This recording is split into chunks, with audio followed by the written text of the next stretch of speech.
The cladding is ready to attach onto the garden shed wall before we plant it up with delicious, gorgeous plants. Folks, so we've got our bits of cladding that Garth and I have been rapidly producing.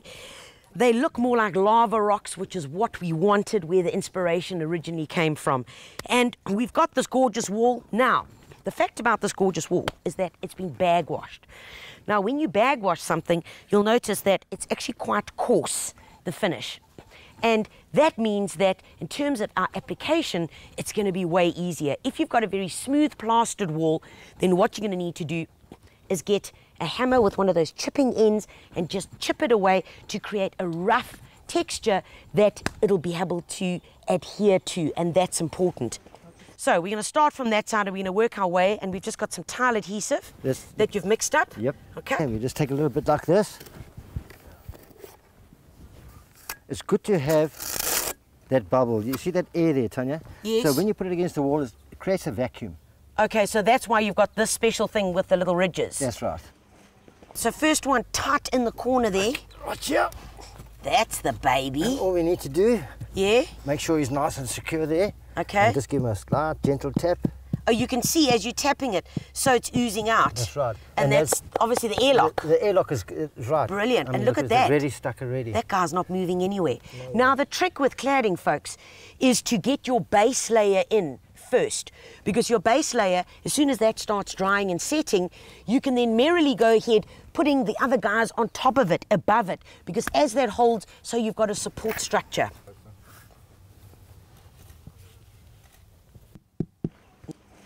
Let me give this a bash. Okay, Tanya. Give me this gadget of yours. Oh, no, you'll be good at it. Is that all right? That's perfect, yes. And this baby, I'm going to put in right here.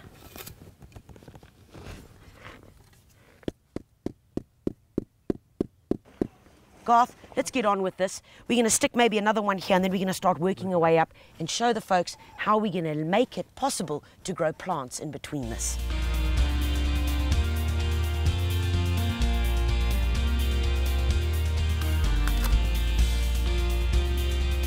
Garth. To create one of the little pockets, what I need to do is I need to chip one of these, break it in half, and all you do is just going to give it a good bang. Okay, that should be fine.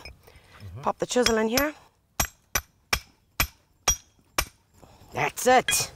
Okay, that edge is going to be perfect. All right, Garth, let's whack a bit of your adhesive on there.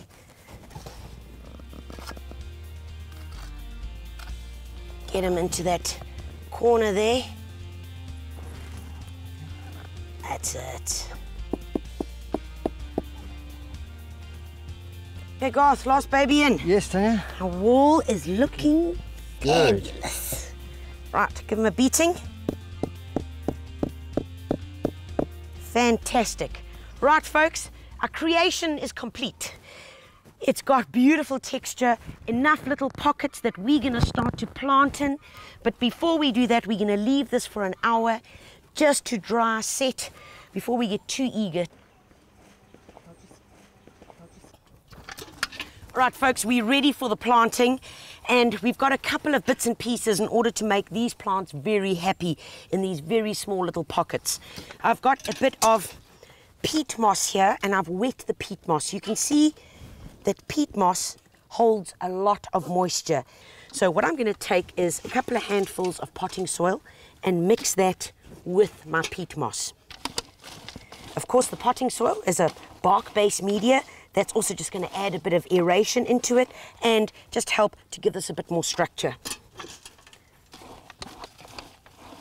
All right, that should do it. Now, in terms of the plants that I've got, because this is a very shaded wall, we've got some lovely Selaginella. Selaginella is a creeping plant. Very, very graceful, easy to grow. We're going to take some of our mixture, and in our mixture, we're just going to pop it into the holes.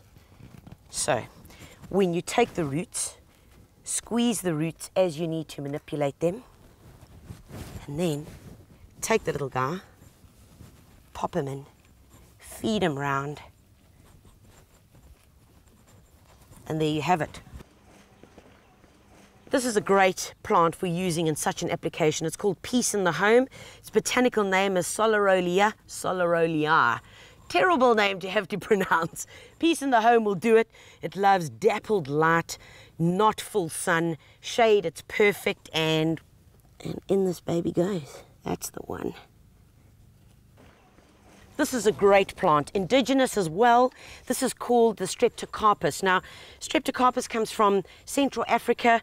It loves growing in misted kind of ravine areas where you'd imagine water trickling down a waterfall. Also, it produces a beautiful flower. It comes in whites and pinks, so the same application.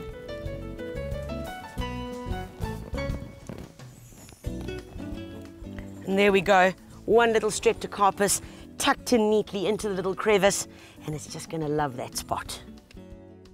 Garth is popping in a little fern into the corner. Now, any ferns will do in this situation. When you go to your local garden centre to ask for advice on what to use, look in the indoor plant section, because that's where you're going to find these little guys. And then I've had this little orchid. Now, so many of us get given orchids as gifts and presents, and we end up with it looking like this, and we don't know what to do with it. So I've got one of these hanging around, and it's a little phalaenopsis or a moth orchid. I'm going to take it out.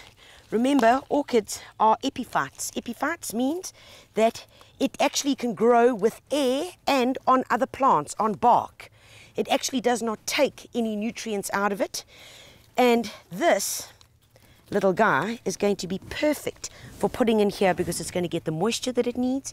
It's got rocks to cling on to, because this is how they grow in the wild. They grow hanging off trees and that. So in here, lovely. Our wall is completed. We finished the planting, but I just want to work on the area around it.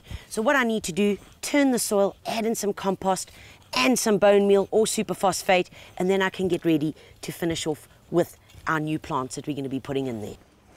These little guys are beautiful. It's a little plectranthus called Sasha, or lemon and lime. You can find them at your local garden centre in the shaded section, or even in the indoor plant section. And Sasha, of course, is a great plant to use as a ground cover, because it doesn't get very tall. It only gets about 20 centimetres in height, but spreads at least 60 centimetres. It's fantastic in a hanging basket, in semi-shaded areas, or even in Loffelstein walls if you're wanting to cover them. Having logs around the garden is always a great thing. Never get rid of them, because you never know when you're going to use them. Just like these guys that I've got from an alien tree that we cut down. Perfect here just to cover up the rest of the wall. Thanks, Garth. We're going to stack them all along here. Not only is it going to look good, but it's also going to encourage the wildlife, which of course we always want in our garden. I told you that these guys would come in handy, and they're coming in even more handy.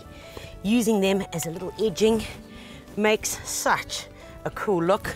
And the part that I love about it the most is that I know that when these guys start rotting away and decomposing, is that it's just going to add more and more nutrition into the soil.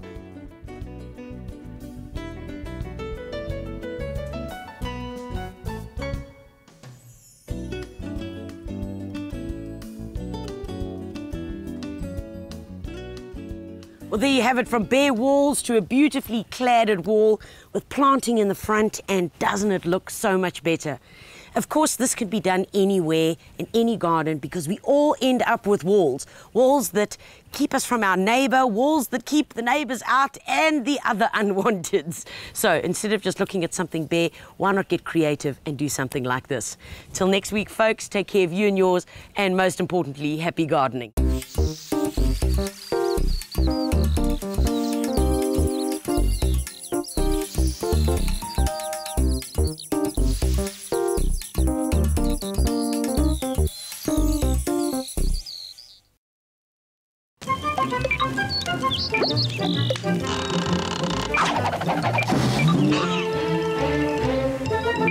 Make 15% more concrete from every bag.